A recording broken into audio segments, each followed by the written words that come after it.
tous, bienvenue dans En pleine forme, l'émission qui répond à toutes vos questions santé. Sur www.enpleineforme.net, vous nous avez posé 3 questions qui sont: comment vaincre la phobie des animaux, l'infidélité, est-ce que ça se traite? Et enfin, comment avoir un sourire éclatant?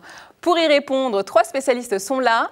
Alors tout d'abord, Anne-Frédérique Nahas, qui est sexologue. Bonjour. Bonjour Myriam. Ensuite, le docteur David Gutmann, qui est chirurgien dentiste. Bonjour Myriam. Et enfin, Philippe Vernois, qui est spécialiste en hypnose et en PNL. Bonjour. Sans plus tarder, il faut être souriant, il faut avoir un beau sourire de nos jours. Nous allons commencer par la question sourire et la question facettes, qui nous vient de Eva, qui nous demande: je voudrais faire poser des facettes sur mes dents.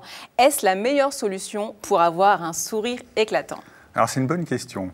Effectivement, on va schématiser, pour avoir des belles dents, des dents blanches, il y a 3 possibilités. Première possibilité, c'est un détartrage. Ensuite, il y a le blanchiment. Et en dernière intention, on a les facettes. D'accord. Pour parler au début du détartrage, de toute façon, on ne pose pas facettes sans blanchiment et on ne fait pas le blanchiment sans détartrage. En premier lieu, toujours un détartrage. Le détartrage va redonner la couleur naturelle des dents. Le tartre, souvent, se met sur les dents, sur la gencive. Un détartrage 2 fois par an chez son dentiste. Une fois que le détartrage est fait, les dents vont retrouver leur couleur naturelle. Si la couleur naturelle était plutôt claire, le patient aura les dents plutôt claires. Si les dents naturelles étaient plutôt jaunes, comme ça peut arriver, le patient gardera ses dents jaunes. Après, il y a 2 possibilités. Soit on va vers le blanchiment, soit on va vers les facettes. Le blanchiment, pour schématiser, c'est un traitement de surface de la dent. On va appliquer un acide, de l'acide du peroxyde d'hydrogène à 6% sur les dents, sur la surface des dents, ce qui va un petit peu éclaircir les dents. Il ne faut pas penser... Est-ce que cet acide n'est pas nocif justement pour les dents? Alors non, justement pas, d'autant plus que maintenant les nouvelles normes imposent 6% maximum de concentration. Donc de toute façon, il n'y aura pas de nocivité, d'autant plus que la concentration ne peut pas aller au-delà de 6%. Un blanchiment n'est pas un blanchiment soi-même. Au cabinet, on appelle ça un éclaircissement dentaire. Donc il ne faut pas s'imaginer qu'avec un blanchiment, le patient va sortir avec des dents blanches. Non, ce n'est pas vrai. Un blanchiment va augmenter la teinte de la dent d'1 degré, de 2 degrés, de quelques degrés. Mais un patient qui a des dents jaunes restera avec des dents jaunes. Il est condamné en fait. Il est condamné, il y a voilà. aucun espoir Alors pour lui. effectivement, les dents vont être un petit peu éclaircies, mais il ne faut pas s'imaginer qu'un blanchiment va blanchir les dents. Si le patient, si la personne qui pose cette question veut des facettes, effectivement, là, on peut atteindre un degré de blancheur optimum. On veut tous un sourire de star. Pour avoir le sourire de star, la seule solution, ce sont les facettes. Il y a 2 types de facettes. Alors, il y a des facettes, on va dire, classiques, où on va retoucher un petit peu la surface de la dent, on va un petit peu limer l'émail, et on va mettre par-dessus un plaquage, donc la facette en porcelaine. Les nouvelles facettes, maintenant, les facettes de nouvelle génération sont, allez, on va dire, comme des faux ongles. C'est-à-dire qu'on va, sans toucher à la dent, mettre le plaquage en porcelaine sur la dent. L'avantage de ces facettes-là, c'est que la dent ne sera pas abîmée du tout. Aucune douleur, donc il n'y a pas d'anesthésie au cabinet. On met le plaquage sur la dent, et là, effectivement, on peut atteindre un degré de blancheur tel que l'on souhaite. Mais concrètement, c'est comme de petites étiquettes qu'on colle sur les dents? Alors non, du tout. Donc concrètement, on va parler encore une fois des facettes de nouvelle génération, des facettes où on ne touche pas la dent. Une facette, c'est rigide. C'est une épaisseur de 0,3 mm, donc c'est très très fin, et c'est collé sur la dent. Donc c'est collé de façon, encore une fois, sans douleur, sans anesthésie. Ce n'est pas une étiquette, il ne faut pas s'imaginer que c'est une étiquette que l'on colle sur la dent, c'est rigide, et c'est adapté à chaque patient. Donc on va au départ prendre une empreinte du patient, la facette est fabriquée au laboratoire, elle revient quelques semaines après, elle est adaptée vraiment à la forme du patient, et avec ces facettes-là, la blancheur sera optimum. Et combien de temps ça dure et combien ça coûte aussi? Donc d'abord, concernant le passage au cabinet, donc il y a 2 séances. Première séance qui dure à peu près une petite heure pour faire l'empreinte. J'insiste, sans douleur, puisqu'il n'y a pas de retouche de la dent. La deuxième séance tient à peu près une petite heure également. Également sans douleur, pas d'anesthésie. Le patient repart avec ses facettes collées sur les dents. Concernant le tarif, là par contre, c'est à voir avec le praticien. Il est important de dire que le tarif, quel que soit le praticien, ne sera pas remboursé par la sécurité sociale, puisque c'est un traitement esthétique, mais c'est le seul moyen pour avoir vraiment les dents telles que l'on souhaite. Contrairement au détartrage, qui est un traitement de base, ou au blanchiment, qui n'est que superficiel. D'accord, alors qu'est-ce que vous me conseillez? Un détartrage, un blanchiment ou des facettes? Ah, vous avez un beau sourire. Mais alors justement, comme vous avez un beau sourire, déjà toujours commencer par un détartrage, quoi qu'il arrive. Comme je l'ai dit au début, on ne fait pas de blanchiment ou de facettes sans détartrage. Le conseil que je peux vous donner, puisque vous avez des très belles dents, c'est de garder vos belles dents. Et me brosser les dents, tout simplement. De vous brosser les dents, de garder vos belles dents et d'aller chez le dentiste 2 fois par an. D'accord, très bien. Sans transition, on va passer aux animaux. Et là, la phobie des animaux, les Français adorent les chiens, adorent les animaux domestiques, mais certains en ont peur. C'est justement le cas de Manuela, qui est mère de famille et qui dit que ses enfants veulent un chien, mais malheureusement, elle a la phobie des animaux. Elle aimerait leur faire plaisir, mais elle a un gros problème là. Qu'est-ce qu'il faut faire? On peut y remédier facilement.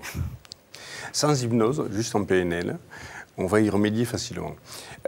Nos phobies viennent de souvenirs traumatiques. On a vécu une agression canine. D'accord. Alors juste avant, quelle est la différence entre PNL et hypnose? Alors la PNL, c'est la définition. Programmation neurolinguistique. On va travailler de manière consciente. On va utiliser la façon dont notre cerveau encode l'information, globalement.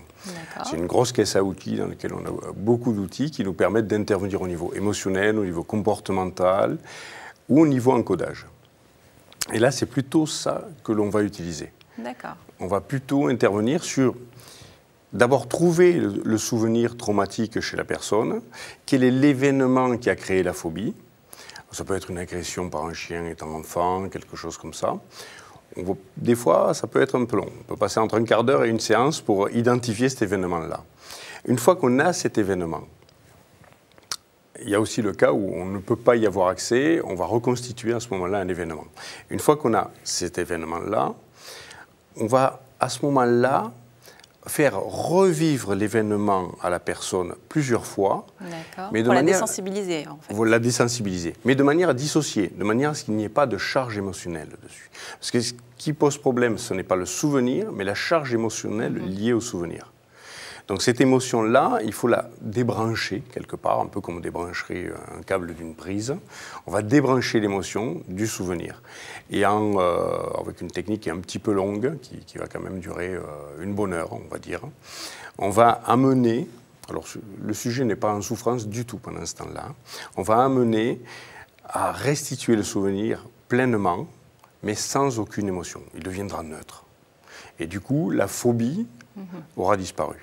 Il n'y aura plus de phobie. Alors ça marche pour toutes les phobies. Phobie des animaux, phobie des ascenseurs ou tout type de phobie. Je vous interromps. Est-ce que ça marche pour la phobie du dentiste, justement? Oui, aussi. Voilà, aussi. Très bien, très bien. Alors vous pourriez peut-être faire un cabinet ensemble, le dentiste et le spécialiste en PNL, pour désensibiliser les gens face à la phobie des dentistes. Ça marche très très bien. Et même en hypnose, le traitement des phobies, qui est assez similaire en hypnose, fonctionne très bien sur la phobie des dentistes. On pourrait surtout imaginer de transmettre le bruit de la fraise qui fait tant peur aux Français et essayer de jouer sur ça.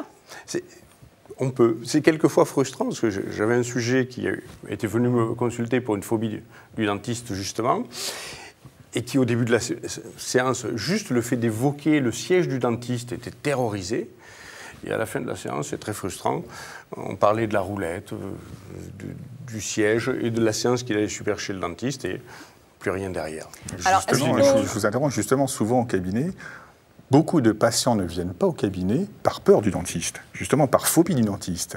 Des patients viennent au cabinet parfois avec des dents très délabrées parce qu'ils n'ont pas vu un dentiste du fait de la phobie d'un mauvais souvenir, justement, dans les années passées. Une scène un petit peu violente, peut-être. Oui, par exemple, voilà. Écoutez, j'espère que Manuela va pouvoir adopter un chien et faire plaisir à ses enfants. En tout cas, ce qui est sûr, c'est qu'être la maîtresse d'un chien, c'est beaucoup moins compliqué qu'être la maîtresse d'un homme marié, que ça nous donne quelques difficultés. En tout cas, c'est ce qu'on va essayer de voir avec une personne anonyme, on comprendra pourquoi il n'a pas laissé son nom, qui a un problème d'infidélité et qui nous dit « J'ai la quarantaine, je ne peux pas m'empêcher d'être infidèle, c'est plus fort que moi. Je voudrais me stabiliser avec une femme et je n'y arrive pas. Que faire? Au secours !» Qu'est-ce qu'il peut faire? Est-ce que ça se traite, l'infidélité? Oui, ça se traite. Nombreuses sont les prétendues raisons à l'infidélité, comme la routine, les transgressions d'un interdit, besoin d'adrénaline. Et en réalité, ce sont des prétendues raisons qui poussent un homme à être infidèle, ou une femme d'ailleurs, et à répéter ce comportement tout en se sentant parfois coupable et sans sembler pouvoir y mettre fin. Alors, il y a donc chez l'homme infidèle et qui ne souhaite pas l'être, un conflit intérieur, conflit qui peut être vu comme entre raison et passion. Plus simplement, je dirais que c'est certainement un conflit entre l'inconscient et le conscient, c'est-à-dire entre l'enfant intérieur que nous portons tous en nous et l'adulte que nous sommes devenus. Pourquoi ? Tout simplement parce que les relations amoureuses s'inscrivent directement dans le prolongement de nos premiers attachements, c'est-à-dire l'attachement de l'enfant à ses parents, et que le couple est le terrain privilégié où vont se rejouer tous les scénarios de l'enfance, et notamment l'attachement à la mère. Donc, la manière dont le petit garçon a été aimé par sa mère sera déterminante quant à sa fidélité ou infidélité future.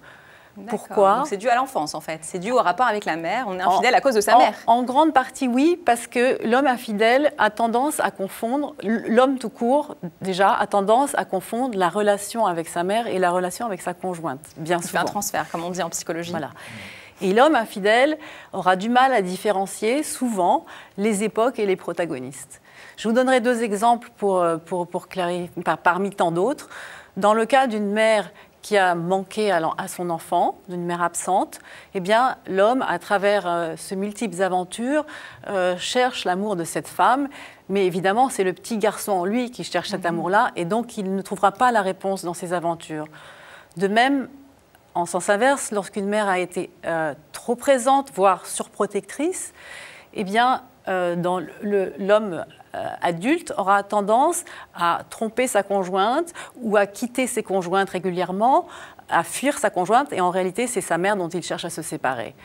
Donc, en thérapie, ce qu'on va faire, c'est qu'on va essayer de redistribuer un peu les rôles, de remettre un petit peu les protagonistes à leur place, afin que l'homme puisse prendre conscience qu'il n'est plus cet enfant, que ses besoins de fuite ou ses demandes n'existent plus, et lui permettent de faire les véritables choix de l'adulte qu'il est devenu. Voilà.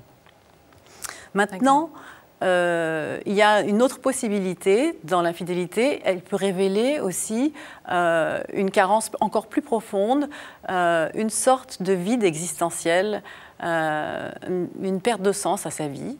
Dans ce cas-là, l'infidélité est une mauvaise réponse à une très bonne question, puisqu'aucune femme ne saura répondre à cette question-là. C'est à travers un chemin vers soi, qu'on peut faire en thérapie, bien évidemment, que l'on va pouvoir se permettre de retrouver la personne qu'on était et qu'on a un peu perdu en chemin à travers différentes attentes et projections auxquelles on a répondu au cours de sa vie. Donc en résumé, il y a plusieurs causes d'infidélité. En général, c'est dû à la mère, mais on peut traiter ça en psychothérapie. Je vous remercie. En tout cas, j'ai une personne qui est très fidèle sur le plateau. Il s'agit d'Oscar, mon co-animateur, que vous aurez le plaisir de retrouver lors des prochaines émissions. En attendant, je vous invite à laisser vos questions sur www.enpleineforme.net. N'hésitez pas, quelles que soient les questions de santé ou médicales ou paramédicales, nous serons là pour y répondre. Au revoir.